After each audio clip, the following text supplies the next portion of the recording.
ஒரு காலத்தில் பார்த்தீங்கன்னா ஒரு 10 வருஷத்துக்கு முன்னாடி செங்கல்பட்டு, கூடுவாஞ்சேரி இந்த மாதிரி எல்லாமே என்ன சொல்லுவாங்க, அவுட் ஆஃப் சென்னை அப்படி தான் சொல்லுவாங்க சார்.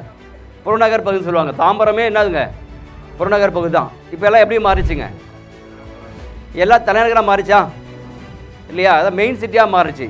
இப்போ நம்ம இருக்க இடம் பார்த்தீங்கன்னா புறநகர் பகுதி தான். அப்போ அடுத்த 10 வருஷத்தில் இதுனா மாறும், இதுவும் தலைநகராக மாறப்போகுது, அப்படி தானே? ஸோ அதை பார்த்து நம்ம டீட்டெயிலாக இப்போ பேச போகிறோம். இப்போ சென்னை பார்த்தீங்கன்னா வளர்ச்சி எப்படி இருக்குதுன்னு சொல்கிறாங்கன்னா, 2000 சதுர கிலோமீட்டர் இந்த சென்னை இப்போது 6000 மாற்றிருக்காங்க. கிட்டத்தட்ட 3 மடங்கு சென்னை என்ன பண்ண போதுங்க, வளரப்போகுது. அப்போ பாருங்கள், ஒரு காலத்தில் பார்த்தீங்கன்னா கோயம்பேடு பஸ் ஸ்டாண்டு இருந்துச்சு, அதுக்கு முன்னாடி கொத்தால்சாவில் இருந்துச்சு. இப்போ இன்றைக்கி எங்கே பஸ் ஸ்டாண்டு இருக்குது, கீழாம்பாக்கத்தில் இருக்குது. இப்போ அடுத்த பஸ் ஸ்டாண்டு அச்சிரப்பாக்கம் வரப்போகுதுன்னு சொல்கிறாங்க. இப்போ கேட்க நமக்கு எப்படி இருக்கும், நம்ப முடியாமல் இருக்கும். ஒரு காலத்தில் கீழாம்பாக்கம் பஸ் ஸ்டாண்ட் வரப்போ சொன்னால் அதெல்லாம் சொன்னாங்க, அதெல்லாம் வராதுங்க அப்படின்னாங்க. ஆனால் இது என்னாச்சுங்க, கீழாம்பாக்கத்து பஸ் ஸ்டாண்டு வந்துருச்சு.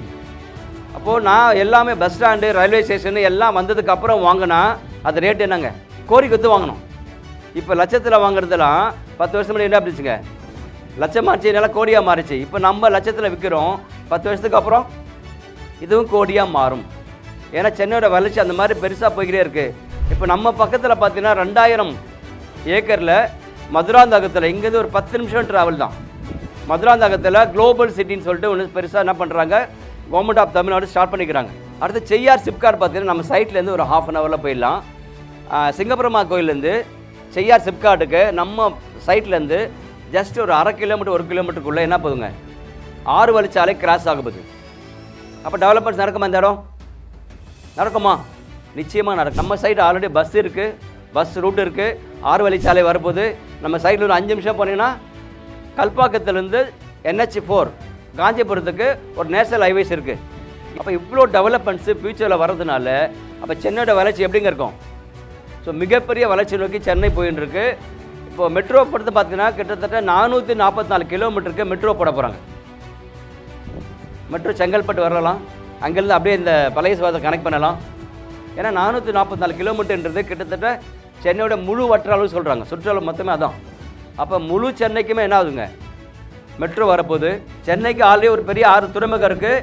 இப்போ பார்த்தீங்கன்னா எண்ணூரில் துறைமுகம், இந்த பக்கம் நம்ம சைட் பக்கத்தில் பார்த்தீங்கன்னா செய்யூர் கேள்விப்பட்டிருக்கீங்களா, மரக்காணம் செய்யூர், அங்கே ஒரு ஹார்பர் ஒர்க்கு நடந்துன்னு இருக்குது.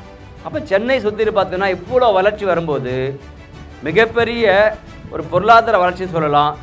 இதெல்லாம் தவிர ரியல் எஸ்டேட்டில் மிகப்பெரிய வளர்ச்சி அடுத்த 10 வருஷத்தில். ஏன் அப்படின்னா இப்போ தான் சென்னைக்கு 2வது ஏர்போர்ட்டு ப்ராசஸ் பண்ணுறாங்க, இப்போ தான் மெட்ரோ ப்ராசஸ் பண்ணுறாங்க, இப்போ தான் பெரிய பெரிய ரோடு ப்ராசஸ் பண்ணுறாங்க, இப்போ தான் நிறைய இடத்துக்கு பார்த்தோன்னா சிப்காடு, சிட்கோ இந்த மாதிரி நிறைய கொண்டு வராங்க. அப்போ நம்மளை தாண்டி திண்டிவனம் வரைக்குமே சென்னை லிமிட்டு போயிடுச்சுங்க. நிலத்தில் போட்டவங்க யாருமே நான் 10 வருஷம் முன்னாடி போட்டேன் என் படம் லாஸ்ட்டில் போயிடுச்சு சொல்கிற ஒருத்தங்க கூட கிடையாது.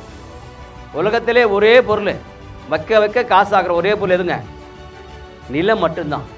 நம்ம கோடீஸ்வரம் மாத்திர ஒரே வாய்ப்பு, நம்ம சந்ததியே மிகப்பெரிய கோடீஸ்வரம் மாத்திர ஒரே வாய்ப்பு எது தருதுன்னா நிலம் மட்டும்தான் தெரியுது. அப்போ நம்ம சுற்றி எல்லாமே வருது.